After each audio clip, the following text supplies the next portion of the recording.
professor Raimundo Borges, sou formado em Ciências Biológicas.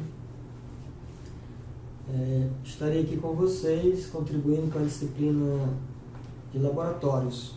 Espero contribuir com o aprendizado de todos vocês e também espero a contribuição de vocês com a participação, com a dedicação e com um bom aprendizado. Na aula de hoje, nós vamos abordar sobre dois temas. Inicialmente, vamos abordar sobre a experimentação como prática científica e também uma introdução sobre o desenvolvimento dos laboratórios escolares. Inicialmente, é preciso a gente entender que a experimentação, ela sempre fez parte, sempre esteve presente na história da humanidade. Então, desde os primeiros seres humanos até os dias atuais, o conhecimento científico ele foi gerado através de experimentações. O homem fez grandes descobertas que facilitaram o seu dia a dia. Basta a gente olhar para a história e ver que o homem das cavernas, ele se abrigava nessas cavernas para se proteger do sol e do frio. E esse conhecimento foi repassado de geração em geração. Com certeza deve ter aprendido isso com os animais, que também usavam as cavernas como proteção, uma estratégia de sobrevivência. E ao longo da história da humanidade, novas descobertas foram surgindo.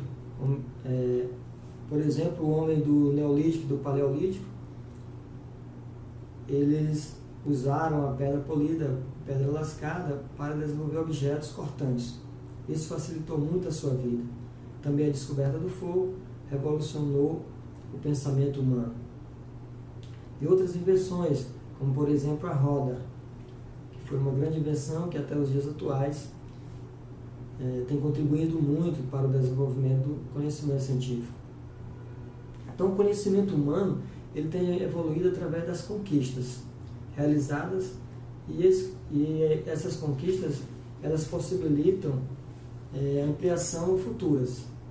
Então é um conhecimento que vem se desenvolvendo ao longo do tempo da história da humanidade e sempre com o uso da experimentação. Então as grandes descobertas elas surgiram pela valorização das ideias e também pela experimentação. Os antigos cientistas contribuíram muito para os conhecimentos atuais. E as grandes descobertas do passado, elas surgiram com o intuito de transformar os pensamentos teóricos, as formulações teóricas, em grandes invenções.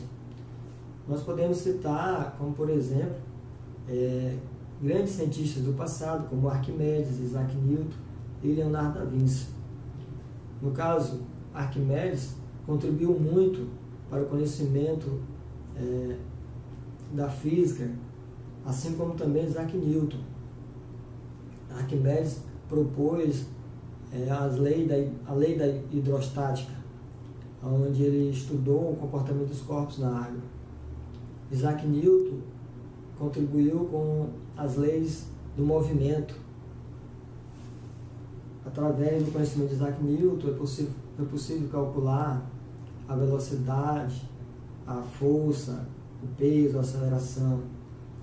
E também Leonardo da Vinci foi um grande cientista que atua em diversas áreas. Foi pintor, escritor, escultor e também um grande anatomista. Ele contribuiu muito para o desenvolvimento da anatomia. E a medicina moderna também se utilizou muito dos conhecimentos dos desenhos anatômicos de Leonardo da Vinci. Ou seja, essas grandes invenções do passado, ela tem contribuído com conhecimentos científicos atuais. mostrando que a teoria e a prática, elas devem estar associadas. E é essa associação entre a teoria e a prática que leva a grande descoberta e que também possibilita o prazer de criar. E é isso que as nossas escolas elas devem promover com os nossos educandos. Porque a escola é o local adequado para que o aluno de hoje se torne o cientista de amanhã. É preciso despertar no nosso educando o interesse pelas ciências. O nosso país, o Brasil, é muito pobre em cientistas.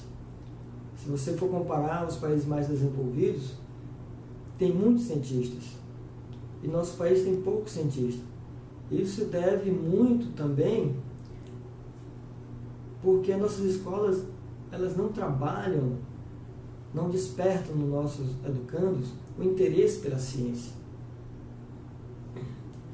E como fazer isso? Como despertar o interesse pela ciência dos nossos educandos?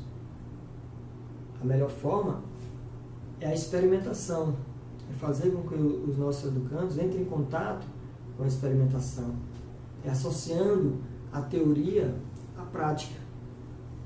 Mas para isso é preciso capacitação. E não somente o professor que deve ser capacitado, mas sim todo o pessoal técnico da escola. Todos aqueles que são responsáveis pelo desenvolvimento do educando devem estar capacitados para isso. Nesse sentido, a gente pode perceber que não é fácil estar desenvolvendo no educando ou despertando nas crianças, desde a educação infantil, o interesse pela ciência, o interesse pela experimentação. Isso se deve muito também à própria história da educação. Se a gente for olhar como a educação foi sistematizada na Grécia, a educação antiga ela se estabeleceu com os grandes filósofos que promoveram um processo educacional baseado somente em teorias, não partiram para o campo da experimentação. E a gente pode citar Sócrates, Platão, Aristóteles, né, que se fundamentaram mais no conhecimento do próprio ser humano, no conhecimento do eu. Né? Aquela frase bem conhecida, conhece-te a ti mesmo. E no Brasil também a educação ela se deu de forma muito deficiente. Inicialmente com os jesuítas, que fundamentaram todo o processo educacional na religiosidade, mesmo assim foram expulsos, gerando durante muitos anos uma crise na educação. E de forma que apenas uma pequena minoria tinha acesso. Algumas classes sociais, por exemplo, tinham acesso à educação aqui no Brasil. A classe branca e rica. Mesmo com a República, que popularizou a educação, tornando um direito de todos, somente depois da nova Lei de Diretrizes e Bases da Educação, LDB de 96, e com o desenvolvimento dos parâmetros curriculares nacionais, é que a educação brasileira passou por uma transformação, possibilitando, assim, o desenvolvimento das práticas nas aulas teóricas. A própria LDB, no artigo 35, ela estabelece que o ensino teórico ele deve estar associado à prática, independente de qual a disciplina. Não necessariamente somente as disciplinas de ciências naturais devem realizar aulas práticas, mas também as ciências humanas, as ciências exatas.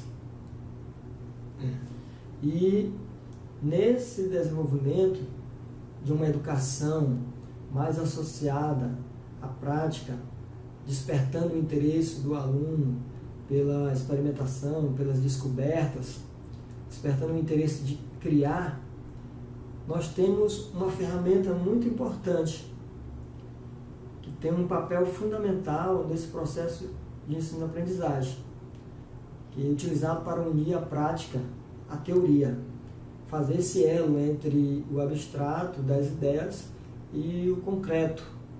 E essa ferramenta é o laboratório escolar. Através do laboratório escolar é possível também estabelecer a interdisciplinaridade, a transdisciplinaridade, favorecendo assim uma melhor abstração do aluno, dos conteúdos.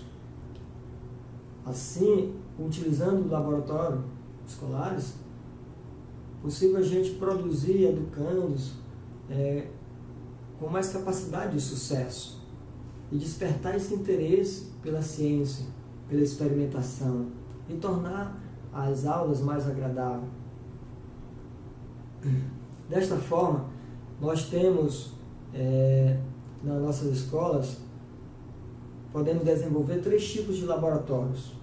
Nós podemos desenvolver o laboratório de ciências naturais, que vai auxiliar nas aulas teóricas de biologia, de física, de química, de matemática, no ensino fundamental, nas aulas de ciências. Temos também o laboratório de línguas, que vai ajudar ao educando a aprender uma língua estrangeira. Nós sabemos que, pela própria LDB, todo o sistema educacional é obrigado a oferecer pelo menos uma língua estrangeira. E o laboratório de línguas é uma ferramenta muito importante, porque nós sabemos o quanto é difícil o domínio de uma língua estrangeira, principalmente para nós aqui do Brasil, que por conta do nosso português. Então, nossos educandos, nossos alunos têm muita dificuldade de dominar uma língua estrangeira. E o laboratório de línguas é uma ferramenta importante nesse processo. Também nós temos o laboratório de informática. Nós sabemos que hoje nós vivemos num mundo da cibernética, onde a comunicação chega mais rápido, onde o computador é uma ferramenta importante e utilizada com muita diversidade. Hoje, praticamente, tudo que você vai fazer, você necessita de um computador. E o aluno também, ele quer estar inserido nesse processo. No entanto, a carência de laboratórios de informática nas escolas tem deixado muita gente à margem desse processo de desenvolvimento. Daí a importância de se estar estabelecendo esses laboratórios nas escolas. Nem todas as escolas podem ter um laboratório específico de ciências naturais, um laboratório específico de língua e um laboratório específico de informática. O bom seria que todas as escolas possuíssem esses laboratórios. No entanto, mesmo que sua escola não possua um laboratório, é possível adaptar uma sala ambiente, onde o professor possa estar realizando as práticas. Por exemplo, professor de biologia, ele não vai deixar de realizar aulas práticas, de estar associando a prática com a teoria, porque na escola não possui um laboratório específico. Ele pode sim estar adaptando uma sala para realizar essas práticas. Mas para isso é preciso ter esse conhecimento, essa capacitação. E o técnico de multimeio didático pode estar auxiliando, é um profissional capacitado para estar auxiliando na organização desse ambiente. Assim como também, se na sua escola já possui um laboratório de ciências, por exemplo, ou um laboratório de informática, o técnico de multimeio didático é um profissional capacitado para estar auxiliando o professor no desenvolvimento das atividades práticas. Para um bom funcionamento de um laboratório, é preciso o estabelecimento de regras. Que nós sabemos que muitas escolas possuem laboratório, por exemplo, de informática, e esses laboratórios estão depredados, não estão funcionando. Isso muito por conta de faltas de regras para o bom uso desse laboratório. Nesse sentido, tanto o professor como o técnico de multimeio didático pode estar estabelecendo essas regras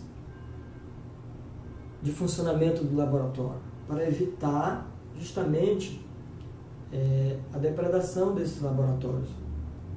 Então, o profissional técnico em multimeio didático, ele tem um papel fundamental no desenvolvimento e execução das atividades práticas. É preciso que ele esteja capacitado para isso, porque ele é mais um agente na escola com a responsabilidade do desenvolvimento do educando, para que possamos produzir alunos capacitados, para que possamos despertar o interesse dos alunos pela experimentação. Nesse caso, é preciso ter pessoas capacitadas, não somente o professor, o coordenador pedagógico ou o diretor da escola, mas também os demais funcionários, inclusive o técnico de multimeio didático. Então, se você é um funcionário de escola e está fazendo o curso técnico em multimeio didático e estamos estudando a disciplina de laboratórios, eu gostaria de fazer alguma reflexão através de perguntas, tipo: na sua escola tem laboratório escolar? Tem laboratório de informática? A sua escola possui laboratório de ciência? Possui laboratório de línguas? Se na sua escola não possui esses laboratórios, é possível adaptar uma sala ambiente para que o professor desenvolva as atividades práticas? Se na sua escola tem um laboratório de ciência, o professor está realizando aulas práticas ou ele está produzindo o seu trabalho somente com base nas teorias apresentadas nos livros? Para você que está fazendo o curso de técnico multimeio didático, fica essa reflexão. Você é um profissional que está se capacitando para auxiliar o professor, para cuidar do laboratório. Não que você vá planejar aulas, não que você vá desenvolver atividades pedagógicas, mas o técnico multimeio didático tem um papel fundamental de apoio técnico. Ele é um profissional que vai estar presente antes das aulas práticas, durante as aulas práticas e também depois das aulas práticas. O professor precisa ter o laboratório preparado para as suas aulas. O professor precisa de auxílio na condução dos alunos. E após uma prática, um outro professor pode querer utilizar o laboratório e o profissional técnico multimeio didático deve estar presente e deve ser capacitado para isso. Tanto o laboratório de ciência, como o laboratório de informática, como também o laboratório de línguas. Então, na próxima aula, a gente vai estar aprofundando melhor sobre o laboratório de ciências, o laboratório de línguas e o laboratório de informática. Nosso objetivo nessa disciplina é fazer com que vocês tenham um mínimo de conhecimento sobre essas ferramentas didáticas, saibam utilizar esses laboratórios, estejam preparados para auxiliar o professor no momento das aulas práticas, assim como também seja um agente estimulador, um agente na escola que vai estar contribuindo para o desenvolvimento dos alunos.